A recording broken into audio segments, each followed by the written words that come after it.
We don't need whistleblowers on this project, Trent said, his voice steady, but eyes avoiding mine as he slid the termination notice across the desk like it was just another piece of paper. My name is Russell Kane.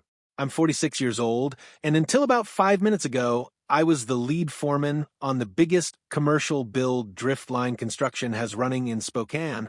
I've been in this industry for 23 years, 16 of those as a foreman. This was the first time in all those years that I'd ever been fired for doing my job exactly the way it's supposed to be done. I didn't argue, just nodded, calm as I could manage, pulled off my hard hat, and placed it gently on his desk. I didn't say a word. The site office trailer smelled like burnt coffee and that dry metallic scent of overheated printer toner. Through the thin walls, I could hear the steady grind of the excavator out back, working on the foundation expansion. The crew was gearing up to start steel erection next week. And now, I wouldn't be there to make sure no one got hurt doing it. You gonna say anything? Trent asked after a beat, leaning back in his cheap office chair like he was trying to play it casual. But I saw the way his fingers were clenched around his pen, white-knuckled. Nervous. New supervisors always get that way when they think a man might blow up on his way out. They brace for a scene. Some shouting, a slammed door, maybe a desk flipped for good measure. Nothing to say. I told him flatly, standing up, "I'll clean out my locker." He looked caught off guard, maybe even a little disappointed. Guys like Trent, they feed on conflict. They need it, crave it. It's how they justify their decisions. If someone yells or lashes out, they can file it away in their mind. See, that's why he had to go. But when you walk away, quiet, they're left with the uncomfortable weight of their own choices. "Look, Kane," he said, voice shifting into that fake conciliatory tone people use when they want to sound reasonable but aren't. "It's nothing personal, okay? We just see things differently when it comes to keeping a schedule tight. You're old school, real by the book. But deadlines are deadlines." I nodded again. "Got it." Then I turned around and walked out. No drama, no looking back. The job site was a hive of movement. Framers were setting up for the third floor. The electricians were roughing in the main service entrance. Concrete guys were finishing up a pour near the east access. These were good men, skilled, experienced, with families waiting for them at home. Men who deserved to make it through the day in one piece with all 10 fingers and the full use of their arms and legs. Men who, right now, were working without proper fall protection, near unlabeled chemical containers, beside live wires that hadn't been flagged. I'd fought to make it safer for them. That's what got me fired. I cleaned out my locker like I did everything methodically. Work gloves, spare boots, a few safety manuals I'd kept over the years, and the pictures my son's graduation, my daughter's wedding, still taped to the inside of the door. 23 years of showing up early, staying late, doing it right, making sure my guys made a home. And it all got undone by a man who'd been on site less than 2 months. As I walked out to my truck, Keith from the electrical crew came jogging over, face tight with concern. "That true?" he asked. "They let you go?" "Yeah," I said, tossing my gear bag into the cab. "Because of the safety reports." Keith just stood there, shaking his head slowly. "That's messed up, Russ," he said in a low voice. "What are you going to do?" I glanced back at the site. Watched the men work, too fast, too loose. Saw the shortcuts being taken, the kind that don't seem like a big deal until someone's lying on the ground and no one knows how it happened. Then I looked up and saw Trent standing on the trailer steps, watching me with that same guarded expression. "I'm going to do what I should have done 3 weeks ago," I said. "I started in construction straight out of high school, hauling lumber, sweeping up after the framers, doing whatever needed doing. I learned every trade I could. Framing, electrical, later project coordination. I didn't cheat my way up. I worked for it every step. My father was a steelworker, and when I was 12, he fell 3 stories on the job, broke his back, lived the rest of his life in pain, barely able to stand for more than 10 minutes without shaking. All because some supervisor thought guardrails were a waste of time. That memory never left me.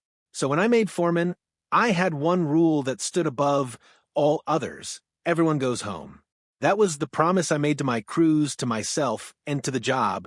Driftline brought me on 5 years ago to clean up their safety record. They'd had a string of minor incidents that were about to wreck their insurance premiums. I got the sites cleaned up, put real procedures in place, set up training programs that actually taught people something. In a year, our recordable incident rate dropped to nearly zero. And the best part? Productivity didn't suffer. If anything, it improved. And now, I was being shown the door for protecting the very people I was hired to keep safe. Turns out, people tend to do their best work when they're not constantly preoccupied with the fear of dying on the job. It sounds obvious when you say it out loud, but you'd be surprised how often that simple truth gets overlooked.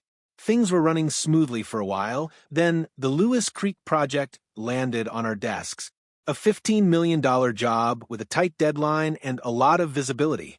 It wasn't just another site anymore. It was high stakes, high pressure. And that's when the company decided to bring in Trent Holloway from the Seattle office to help move things along. In his first week, Trent came off as pretty decent. Energetic, full of ideas, and eager to make a good impression. He was ambitious, I'll give him that. He called me the safety guru, like it was a compliment, and at the time, I chose to take it as one. But by the second week, the cracks in his polished exterior began to show. He started questioning things, small at first. Russell, do we really need to inspect every harness every single day? Isn't once a week enough? Or, this containment setup seems like overkill. Can't we just tell the guys to be extra careful around the chemicals? Then he asked if we could get the electricians started before completing the lockout process, saying we were falling behind. Each time, I tried to explain the regulations, not just what the rules were, but why they existed. I walked him through the risks and the very real consequences of cutting corners. And each time, I watched his smile become a little more forced, his eyes just a bit colder. Then one morning I walked into our daily briefing and heard him telling my crew, just get it done however you need to, we've got a milestone to meet. I stayed behind after the others left, closed the door to the trailer behind us. You can't tell them to ignore procedures, I said, as evenly as I could manage. He shot back. I'm just not going to micromanage grown men who know what they're doing. I shook my head. Those procedures are what keep them alive. He actually laughed. I'm not kidding, he laughed. Come on, Russell. You've been in this industry long enough to know how it really works. We say all the right things when the client's around, when corporate's visiting. But day to day, we do what it takes to meet the schedule. Not on my site, I told him. And that's when his tone changed. He stiffened, his voice hardened. That's the problem. You think this is your site. From that point on, I knew I needed to protect myself. I started keeping records. I took photos on my phone, missing guardrails, improperly installed scaffolding, emergency exits blocked by equipment. I made detailed notes of every conversation where he pushed back on safety protocols. I tracked which specific regulations were being violated. I even saved copies of my emails, messages where I raised concerns that never got responses. At home, my wife Elaine started to notice the change in me. You've been quiet lately, she said one night. I nodded. It's just work stuff. She looked at me and said, Bad? I nodded again. Getting there. The breaking point came on a Tuesday morning. I got to the site early to inspect the new scaffolding on the west wall, and what I found stopped me cold. 3 of our younger guys were already up there, working 20 feet in the air with no fall protection, no harnesses, no guardrails, no nets, nothing. I shut it down immediately and told them to get the proper equipment. They didn't argue. They trusted me. A few minutes later, while I was up there myself, installing temporary railings by hand, Trent showed up. What the hell, Kane? Why aren't they working? He barked. No fall protection, I said, tightening a bolt. They're getting set up properly now. We're already behind on this section, he snapped. The client's coming tomorrow. Then we'd better make damn sure nobody falls and dies before their visit, I said flatly. He stepped in closer, lowered his voice. Look, I get it. You've been here a long time. You're set in your ways. But this industry's evolving. We can't stay competitive if we gold plate every safety reg. I stopped what I was doing and looked at him directly. Gold plating? I said, we're talking about basic fall protection, the kind that's required by law. He gave me a smug little smirk. Required when OSHA's watching, sure. But come on, Russell. Be reasonable. And in that moment, something in me went quiet. Not angry, just still. I had been trying, up until that point, to reason with this man, to educate him, find common ground, build some kind of mutual understanding. But in that stillness, I saw it clearly. He already knew. He just didn't care. Those are my guys up there, I said quietly. Caleb's got a baby due next month. Louise is helping put his kid through college.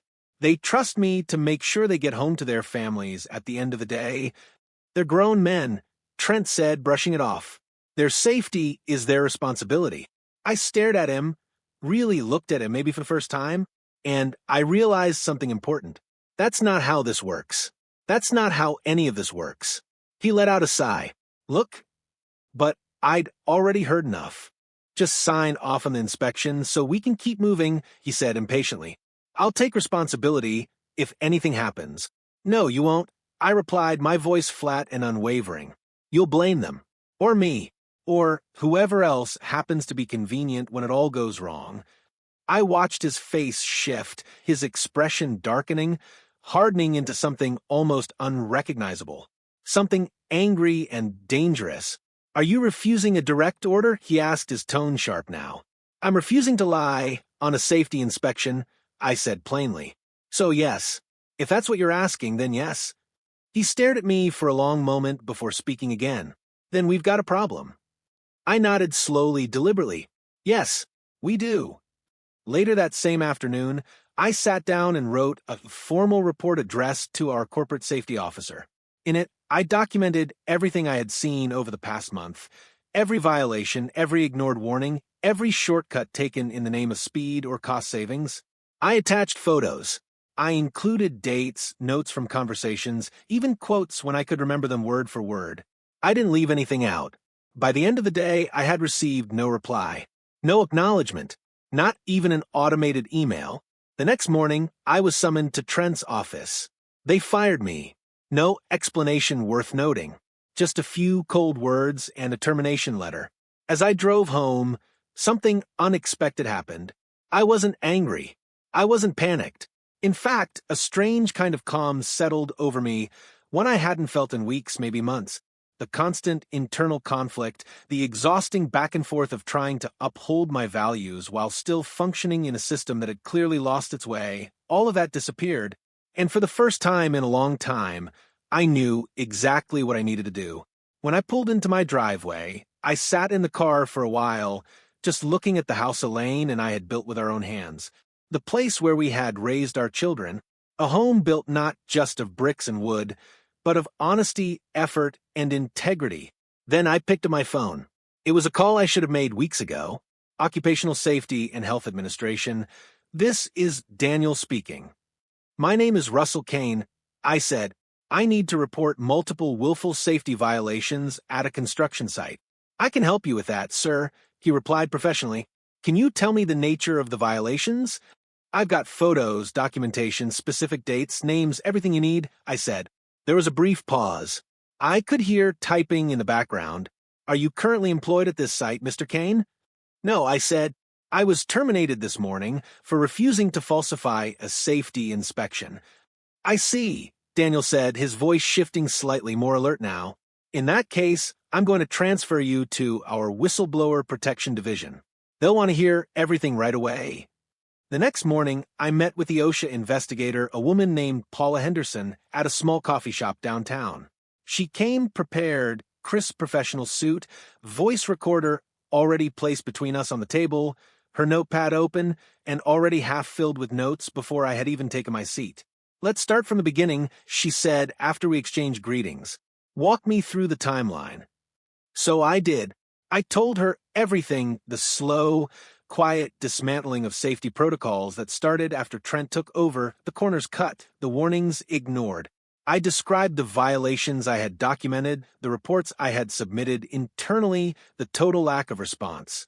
And, finally, I explained the confrontation that had led to my dismissal. "And you have evidence of all this?" she asked, her pen poised. I nodded and slid a flash drive across the table. "It's all there. Every photo is dated and tagged with the location. I've included daily logs, email threads, even voice memos from some of the conversations. I didn't want there to be any gaps." She picked it up and placed it carefully into her bag. "This is thorough, Mr. Kane," she said with a nod. "Very thorough." "I've worked in construction my whole life," I said quietly. "I've seen what happens when people start cutting corners, when speed or profit becomes more important than safety. People get hurt, or worse." She made another note, then looked up at me. "We'll review everything and determine the next steps.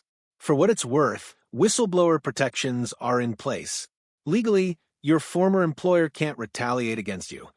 I must have made a face because she paused.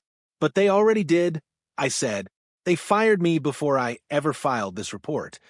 She tilted her head slightly. "That's not necessarily a different situation," she replied. "The law also protects internal safety complaints. If you made them in good faith, and it sounds like you did, then your termination may still qualify as retaliation." I didn't say anything. I didn't need to. For the first time in a long time, someone was actually listening. "We should discuss a wrongful termination claim." She passed me her card. "In the meantime, we'll be conducting a surprise inspection within the next few days. We may need you to verify certain details." I thanked her and headed home feeling better than I had in weeks. The system was working like it should. Things would get fixed. Then my phone rang. It was Keith from the electrical crew. "Russ, you need to know something. Trent called in all hands this morning. Told everyone you were fired for. Falsifying time sheets, padding hours. Said there's an audit coming." My stomach dropped. "That's a lie. Everyone who knows you figured as much. But he's setting you up, man." Said anyone caught talking to you about company business would be considered part of the fraud. "He's trying to isolate any potential witnesses." I said, thinking out loud, "It's worse. He brought in some corporate guy who gave this whole speech about disgruntled employees and protecting the company's reputation. They're making everyone sign new NDAs." After we hung up, I called Paula Henderson immediately to update her. She listened carefully, then said, "This changes things. They're actively obstructing. We'll move up the inspection." But an hour later, she called back, her voice tight with frustration. "We've hit a roadblock. Someone at Driftline filed a counter-complaint alleging you violated company policy by removing confidential documents and photos from the site. They're demanding everything be returned before any inspection can proceed." "That's not how OSHA works," I said. "No, it's not," she agreed. "But they've gotten a sympathetic ear somewhere up the chain. Someone's trying to slow walk this. So what happens now? We fight it, but it'll take time." They're also claiming the site has already addressed any potential safety issues, which means we'd need to establish that violations were present at the time of your complaint. I hung up and sat at my kitchen table, staring at nothing. Trent wasn't just covering his tracks. He was building a case against me, painting me as the problem. My phone buzzed with a text from a number I didn't recognize. "This is Louise from the site, using friend's phone. They're removing the evidence, replacing scaffolding, adding missing guards, painting lines, working through night. Thought you should know. They were erasing every violation I'd reported. By the time any inspector arrived, the site would look perfectly compliant." Trent wasn't just protecting himself. He was making sure nothing changed and the men would still be at risk, just more carefully hidden. The next morning, I drove to Wildidge Diner, a greasy spoon near the industrial district where a lot of construction crews grab breakfast. Sure enough, some of my old team were there. Keith, Luis, and Caleb at a corner booth. They waved me over. "Should you guys be seen with me?" I asked, sliding in. "Might get you in trouble." Keith snorted. "We're off the clock, and they can't fire. All of us. They're cleaning up the place like the president's coming," Louise said, leaning forward. "Working round the clock. to fix everything you complained about. So, they know exactly what was wrong. I said they just didn't care until someone might check. Caleb, the youngest of the group, looked troubled. That's not all. I overheard Trent on the phone yesterday. He was talking to someone about you, saying they needed to check his work history, find something to discredit him completely. A cold feeling settled in my stomach. They're looking for dirt. I don't think it's just Trent, Keith said, quietly. I think this goes higher. Way higher. What do you mean? He glanced around, then pulled out his phone, scrolled to a photo, and passed it to me. It showed an email on someone's computer screen. The subject line read, Lewis Creek Project Schedule Recovery Plan. The body of the email was brief. The board has approved the revised approach. Safety protocols may be adjusted as needed to meet the October completion date. Documentation should reflect full compliance regardless of field conditions. The Lewis Creek model will be implemented company-wide if successful. Bonus structure attached. The sender was Jeffrey Vaughn, Driftline CEO. Where did you get this? I asked, my mouth dry. Trent left his laptop open when he got called to the site yesterday. I happened to walk by. I stared at the photo, pieces clicking into place. This wasn't just a rogue project manager cutting corners. This was corporate policy hidden behind a paper trail of fake compliance. They were testing it at Lewis Creek before rolling it out. Everywhere. October is impossible. I said that's 2 months ahead of schedule. That's why they brought in Trent. Luis said he's their hatchet man. Gets impossible results by breaking every rule in the book and blaming someone else when it goes wrong. Keith added. I handed the phone back, thinking hard. Has he done this before? They exchanged glances. There's rumors, Caleb said finally, about a project in Seattle last year. Guy fell, got hurt pretty bad. The foreman took the blame. Something about improper training, but word is the real issue was equipment that wasn't up to code. The foreman got blacklisted, Keith added, couldn't get hired anywhere in the state. Eventually moved east, I think. I pulled out my own phone, made a note of the Seattle project. I need to find that foreman. What are you going to do, Russ? Luis asked. They're covering their tracks. By the time any inspector shows up, the place will look spotless. And they're gunning for you. Caleb added, my cousin works in HR said. They're building a termination case that'll make it look like you were stealing from a company for years. I looked at these men, good men who just wanted to do their jobs and go home safe. Men being put at risk by executives who'd never set foot on a scaffolding in their lives. I'm not sure yet, I said slowly, but I know this. What they're doing isn't just wrong, it's criminal. And now I understand it wasn't just Trent. This is the whole company choosing profit over lives. As I drove home, a plan began, forming in my mind. I couldn't just expose the violations at Lewis Creek anymore. I needed to expose the entire system. And to do that, I needed more evidence. Evidence they couldn't erase overnight. And I knew exactly where to start looking. Finding Derek Hansen, the former foreman from the Seattle project, wasn't hard. A few calls to old contacts in the industry pointed me to Boise, where he'd finally found work as a basic laborer. A huge step down for someone with 15 years of management experience. He agreed to meet me at a truck stop outside the city. When I arrived, I almost didn't recognize him from his LinkedIn photo. The confident, smiling man had been replaced by someone who looked a decade older with deep lines around his eyes and a permanent weariness in his expression. Appreciate you coming, I said as we settled into a booth. Wasn't sure I would, he admitted. Driftlines is not a name I like hearing. I understand. I was a foreman for them until recently. His eyes narrowed. Got fired for raising safety. Concerns. Sound familiar? The look that crossed his face told me everything. Let me guess, he said bitterly. Trent Holloway. I nodded. Same playbook, different victim. He stared into his coffee. They'll destroy you, like they did me. By the time they're done, you'll be unhirable, a thief, a liar, maybe even criminally negligent. Only if I let them, I said. I'm fighting back and I could use your help. He laughed without humor. What can I do? I tried filing complaints, tried going to the press. Nobody cared. One. Guy gets hurt, it's a statistic, and Driftline has very good lawyers. But it wasn't just one guy, was it? I pushed gently. It wasn't just your project. He was quiet for a long moment. No, he finally said, it wasn't. Over the next hour, Derek told me everything. How Trent had been brought in to accelerate their project, too. How safety violations became routine. How Derek's reports were ignored or lost. How when Jack Tmain fell from faulty scaffolding, Trent had already prepared paperwork showing. Derek had approved it despite known defects.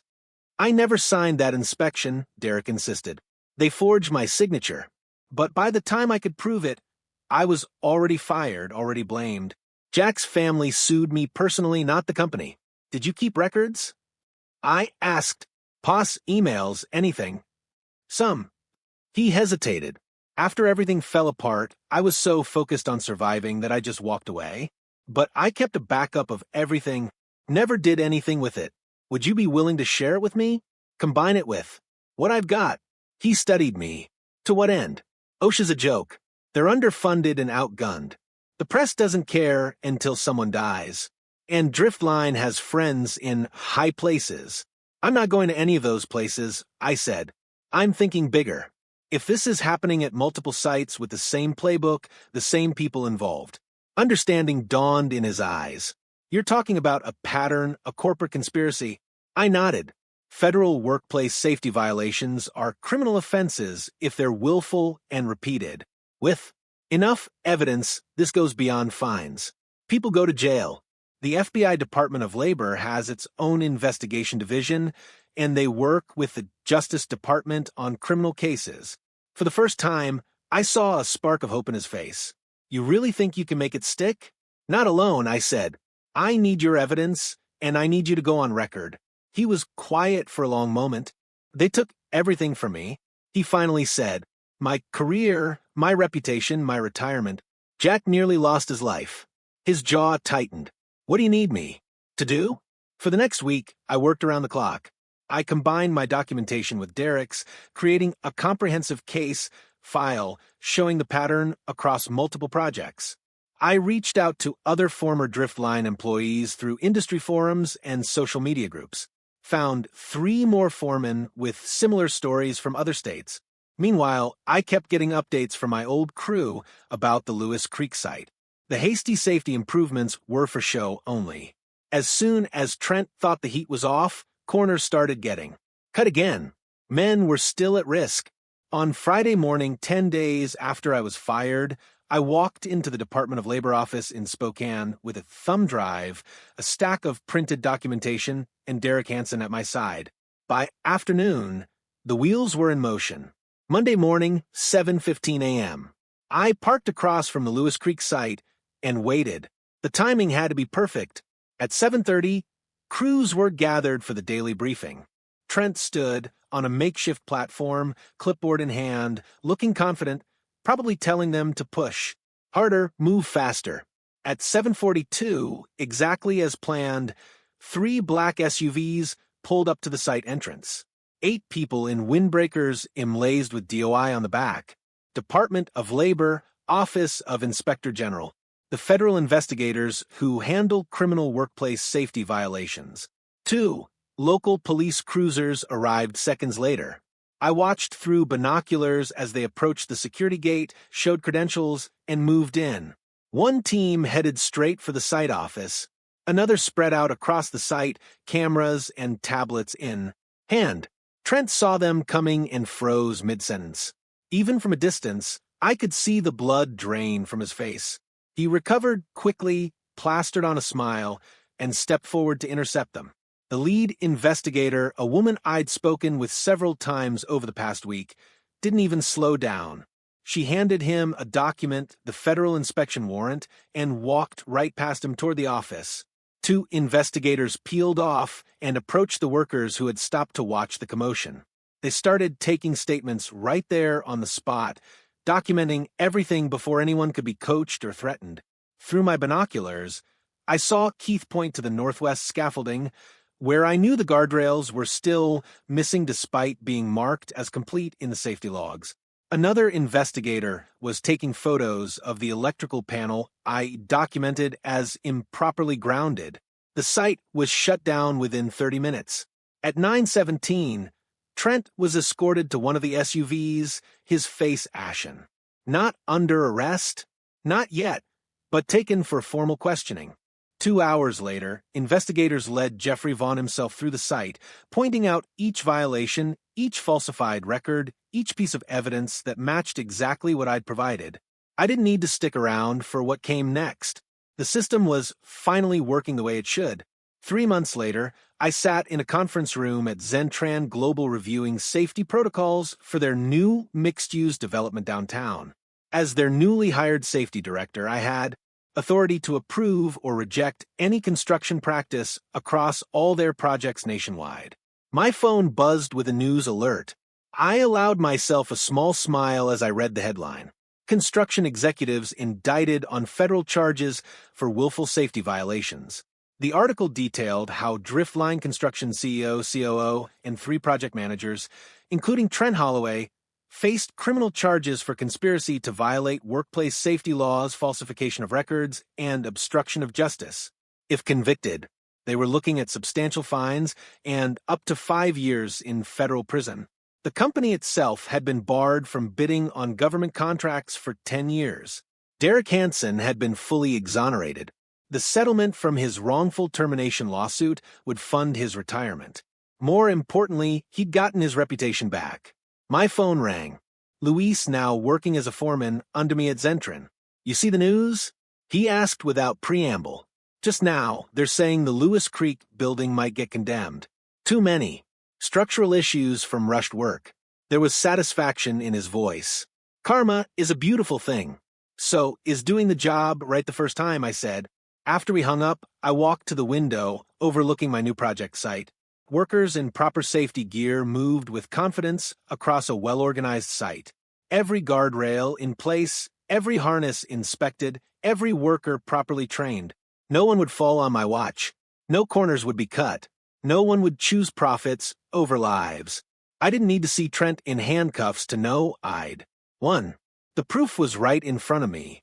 Men doing honest work, knowing they'd go home safe tonight. That was all the victory I needed.